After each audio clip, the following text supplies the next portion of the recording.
Okay. Got a bunch of rotten wood here. I mean, firewood.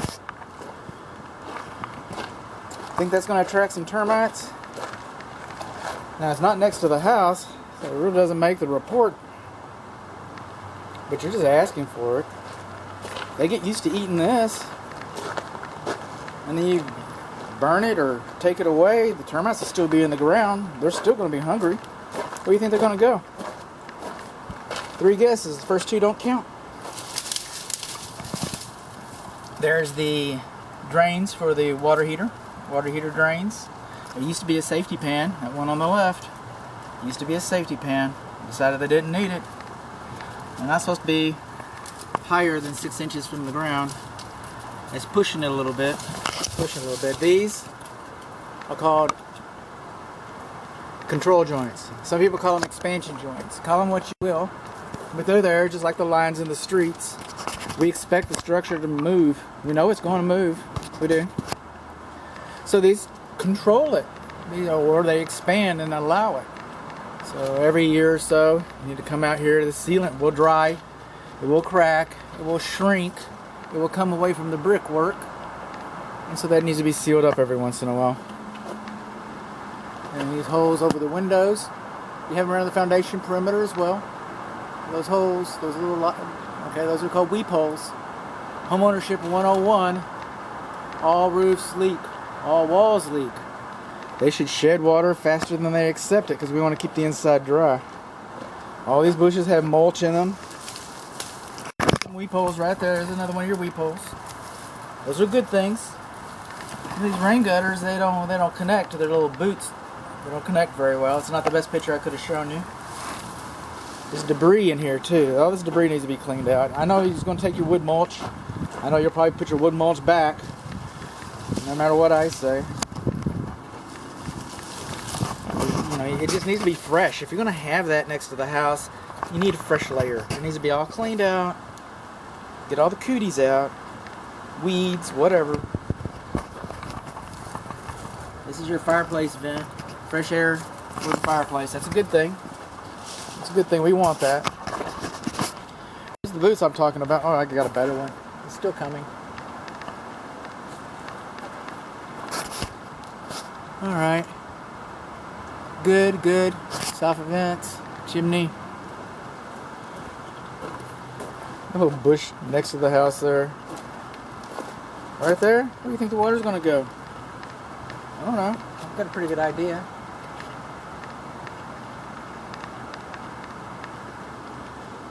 Coming on along. See these baseboards around here? We're assuming that they're covering up the fact that these are not on the ground and that we have stands installed underneath them, beneath them, whatever. That's what we're assuming. But we don't know. I don't see them. I can't see them. So maybe there's stands, maybe there's not. None observed. Fireplace key right here. Got a screen. Has some ashes. This little hole right here. Around that. That should be sealed.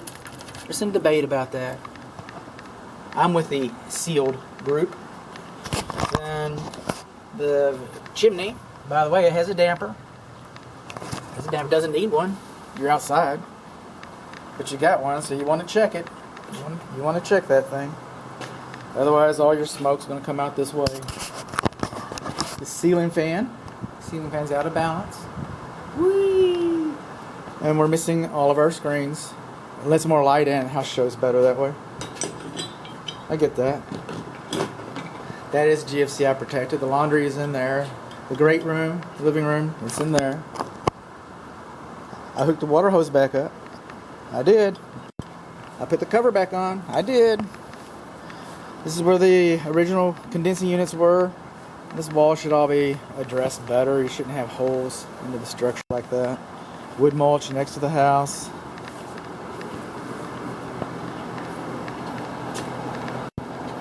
Coming on along. Got a loose luminary. Look at that. I didn't notice that. I mean, I just noticed that. Loose luminary. Coming on along. Condensing units upstairs, downstairs, disconnects behind them, clean out, fence, kitchen. Watch your step. This is the gas meter. It's on the west side of the formal dining area. Right there. Retaining walls, we already had this discussion. If they're twice as far away, then they shouldn't have any effect on the structure. We got some masonry up front. We do. Need some paint up there. The roof's seen better days too, by the way. We got a roof video too.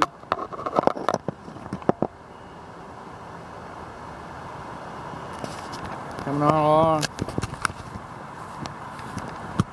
Wood mulch, bushes touching. Now, since this isn't on the patio, it probably needs a stand. But see how they puttied this up? This is cedar. Okay, this is called checking. And believe it or not, that does not affect the load path. It doesn't affect the strength. It's an aesthetic issue, and so they aesthetically fixed it right over here. There's a good example. Good as any. We got cats. Cats running away. Clean out. Moving on along. You're going to see this in some other videos. That's the bathroom vent fan right there. Yay, we found it. One thing I am noticing, have noticed, very little signs of movement. Very little signs of movement. Just a little bit right in there. I've got them at freeze boards. The freeze boards are the corner up there underneath the cornice. We expect it. I'm not finding any, I don't see any notable cracks in the masonry, the brickwork. Pretty smooth. Oh, more checking. More checking. And the lawn sprinkler. I think we did this already. Did we not do this? Oh, with the plumbing section. Yeah, well, you're supposed to have staples every 12 inches. For what it's worth.